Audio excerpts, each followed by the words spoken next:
Hi there. Welcome back to the channel.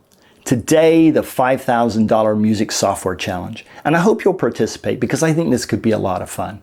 I already did a hardware version of this. There are no right or wrong answers. It's all about your needs, your wants, and your use case. $5,000 US is 4,500 euros or 3,750 pounds sterling.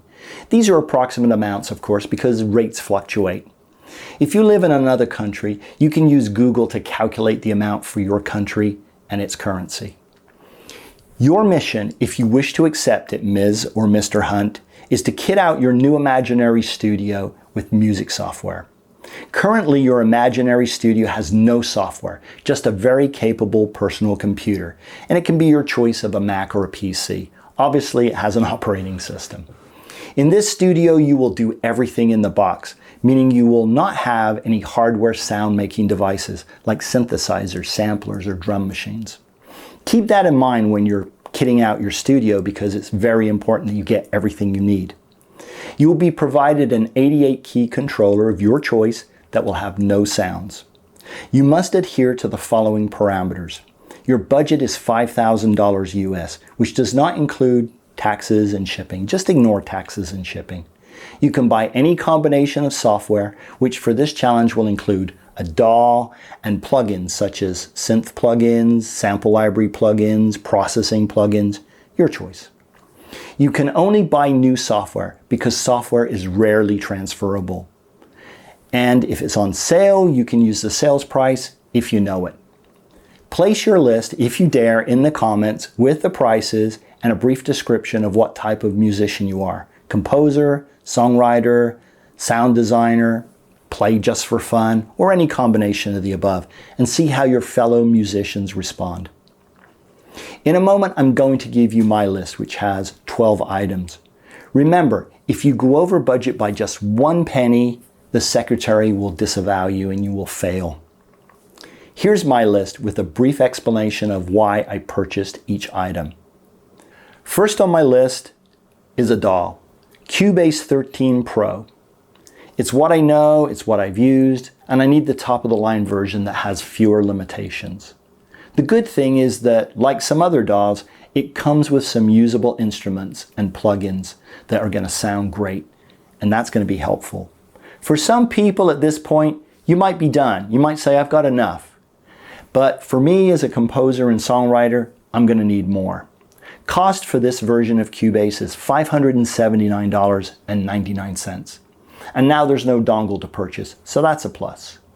Item number 2, Spitfire Audio Symphonic Orchestra Professional, what I often refer to in some of my videos as SASOP. Now it appears that SASOP has been replaced with a product entitled Spitfire Symphony Orchestra. It's mostly a refresh and a relaunch of SASOP. There's a lot of good and just one bad, and it makes me a little bit sour. Let's do the bad first, and it only applies to me and other purchasers of SASOP. If my memory serves me correctly, and it's a little bit fuzzy, but SOP was something like $1,799 at full retail. I think I purchased it on sale for something like $1,299. This kind of sucks because the good news is that it now sells for $620. The even better news is that it now includes piano, percussion, and harp instruments, which SASOP doesn't have. It states on their website that the legatos have been redone and the interface has been refreshed.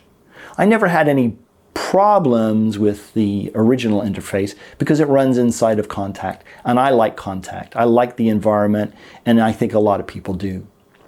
I need a solid go-to orchestra, and this is it. I love its warmth and flexibility. There is a great selection of articulations, and they even include a mariachi trumpet, which I've used, and it's rare to find something like that in an orchestral library. At $629 with percussion, piano, and harp, it's a great value. I added it to my cart just to see if it would give me a discount, since I already own a lot of the sample content.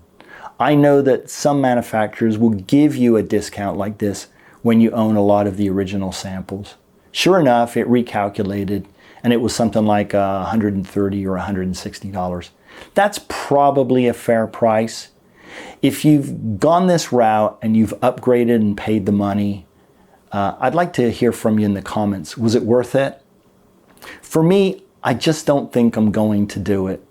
I was going to talk further about how this makes me feel, but I think I've said enough. Item number 3, Voxos Epic Choirs. The regular price is $499, but it was on sale for $299.40 when I just looked. And I think that is what I paid for it, and it's a great price. In brief, it has tremendous flexibility with all 4 choir sections, sopranos, altos, tenors, and basses. It also has a boys choir. You can also find a word builder. It has a word builder, and it sounds great. There's some other patches too that I just won't mention. I have an episode where I cover 14 vocal sample libraries in a quick review, and you can take a look at that, and this one is included. Number 4, Native Instruments Complete, 15 Collector's Edition. It's $1,799 at full retail. That's a chunk of change. I believe it goes on sale from time to time for half price. And either way, it's a great deal, but obviously when it's on sale, it's the best. I own the Collector's Edition and purchased it on sale. You can also buy the Ultimate Edition for $1,199. Now you'd think it's the Ultimate Edition, so it should be the best, right? But the Collector's Edition is the best edition, then the Ultimate, and then the Standard Edition for $599. And the nice thing is even the Standard Edition gives you the full version of Kontakt. So that's required for a lot of libraries. Any of these 3 editions are a great value, especially when on sale. They cover a lot of instruments and sound design from practically every genre. There's drums, guitars, basses, sound effects, orchestral. It's really a great collection. I find the string quartet instruments indispensable. You can go online and compare the editions to see which edition has the instruments that you might need for your use case. I'm choosing the Collector's Edition because it has everything. It's something I currently own, except that I have a slightly older version. I'm charging myself $899.99 because I believe that's what it costs on sale. At this point, I've spent just under half of my budget, $2,408.38. Number 5, Keyscape by Spectrasonics. It's a compendium of keyboard instruments. Too many to mention really, but it has harpsichord, clav, pianette, EPs, MKS 20 samples, and others, including layers of some of these instruments like a piano with a Rhodes. I love the sampled Yamaha C7 piano in this collection. It's truly awesome. The second patch in the list is the C7 Rock, and I often don't get past playing that patch when I'm just noodling. It's not cheap, but it's worth it. The price is $379. There's a time when you would have paid that amount just for a good piano sample, and the piano sample here, in my opinion, is excellent. But piano's very personal to people, so that's up to you. Number 6, Chevonai. This is my favorite female solo voice, with another one from the same producer being a close second. A lot of people don't get past the 5 primary vowels, and that's a plus. Using the other 28 or so syllables allows for some very creative melody voice writing. Because I'm thrifty, I waited for a long time hoping this sample library would go on sale, and it never did. I've never seen it on sale. Ultimately, I purchased it for full retail at $159.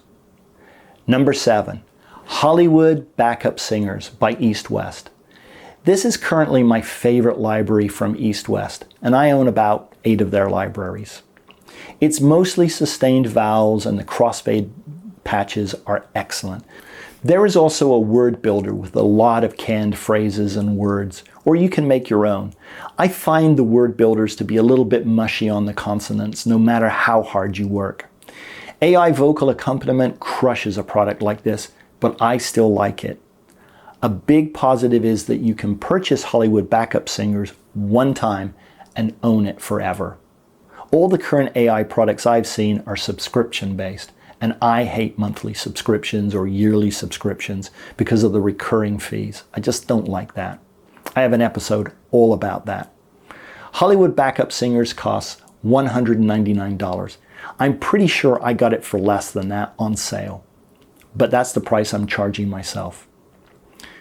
Number 8, Opera by East West. It includes a soprano and a tenor with several vowels and phrases. It's not very mainstream, but it's something I want and have used. The price is $149. Number 9. I'm going to handle 2 products here. So you could think of this as 9 and 10, but there's actually a 10. So we'll just call it 9 and 9.5. I'm doing them together because they're kind of related.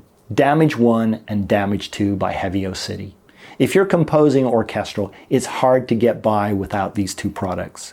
The loops are great, the individual instruments are great, and the implementation with the soundstage effects and more is excellent. A lot of traditional drum libraries never have enough sustain on the cymbals for my taste. They all seem to have the dynamics of a splash cymbal. I've used some individual instruments from Damage on pop tracks, mostly cymbals, and it's worked for me. Also, I love the triplet time loops that were added in Damage 2. It's unfortunate that they didn't have any in Damage 1. I had to Frankenstein them. Damage 1 costs $299 with 15 gigabytes of content, size on disk. Damage 2 costs $399 with 22.6 gigabytes of content, size on disk. At this point, I've spent $3,992.38. Number 10, BBC Symphony Orchestra Professional by Spitfire Audio. This is an orchestral library with 3 editions. The Pro Edition, at a price of $999, is often on sale for $849. Now, I paid $749 as an early adopter, but I'm going to use the $849 sales price for the purposes of this challenge. The Core Edition costs $449. I'm sorry, but I don't know what the sales price is. I did try to Google it and I couldn't find anything. It's probably $349, maybe $379. There's also the Discovery Edition, which is free, and it even includes a piano. The differences in the editions are essentially the number of instruments, the number of articulations, and the number of mics/mixes. It's a good sounding library. My only complaint is the violins. They are a little noisy and phasey, but they've grown on me as time has gone by. The Pro version has the advantage of the leader instruments in the strings. If I remember correctly, a mic was placed close to the leader in each of the string families to give you a pseudo solo patch, but there's still going to be some spill from the rest of the orchestra. In a pinch, you can use it as a solo instrument, especially when many other instruments are playing. If it's played in isolation or with a small ensemble, it's less desirable. If you think of it as a bonus and use it where it works best, you'll be happy with it. I've used it and I like it. Now I've spent $4,841.38. At number 11, Ministry of Rock. This is the only sample library I don't own, and this sample library was created by East West. It's on my list to buy eventually. It has guitars, basses, drums, which all sound solid in the demos. Now, of course, the demos are played by pro musicians, and that can be very intoxicating and might not be what you get out of it.